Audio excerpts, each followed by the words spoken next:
Hi, this is Amanda David, and I decided to do my presentation on Bosnian refugees moving to Sweden because I thought it'd be interesting to examine a refugee crisis that happened 20 years ago, since Europe is currently going through another refugee crisis right now at this current moment. So, in order to understand the Bosnian crisis, it's important to know a little bit about the history beforehand. Bosnia used to be a part of a country that no longer exists that's called Yugoslavia. It also consisted of Slovenia, Croatia, Serbia, and Macedonia, and they broke up after the collapse of the Soviet Union. What was formerly Yugoslavia used to be the Austrian-Hungarian Empire and the Serbian Kingdom, and they were joined together after World War I to create one Yugoslavia. The Bosnian War started in 1991 when Slovenia and Croatia declared independence from Yugoslavia. The main conflict was religious differences between Bosnian Muslims, Orthodox Serbs, and Croatian Catholics. The Serbs later on ended up invading Bosnia, and that's when the genocide and the war began.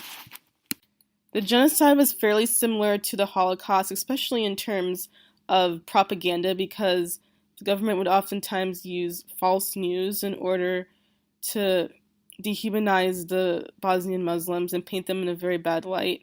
This in turn made a lot of people hate them and not see them as humans, so they resorted to murder and rape in order to, in their terms, cleanse the ethnicity. And they were also placed in concentration camps, which is fairly similar to what happened during the Holocaust with the Jews.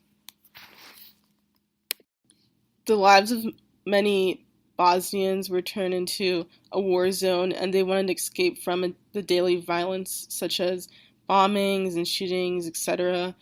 So many of them started applying for refugee status in other European countries that were in a more stable condition in order to have a safe haven.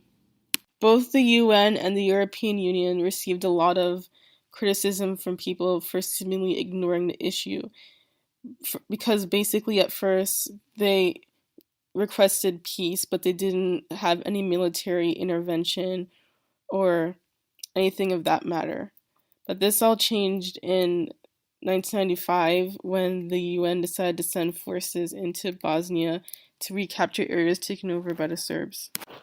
For the refugees, Sweden was definitely a place that was desirable because they had some of the most generous asylum seeker laws in Europe, and Ingvar Carlsson, who was the prime minister at the time, was very generous in his policies. So basically what happened was a refugee had to apply for asylum, and then after some vetting and by the Swedish government, they would either be granted asylum and be given a visa, or they would be rejected. But it's possible for those who were rejected to appeal and possibly get into the country as an asylum seeker. This is very important because this proved that the Swedish government, not only just the government, but the people were backing the refugees, and they demonstrated that they were with them on this turmoil and that they were willing to support them and be giving and hospitable.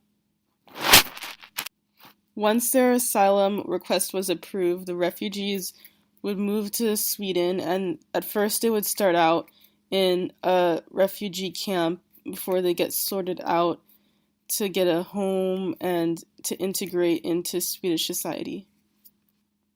The integration service provided by the Swedish government helped refugees have housing, adequate health care, job training, and classes to learn the Swedish language in order to be productive individuals and to integrate into Swedish society.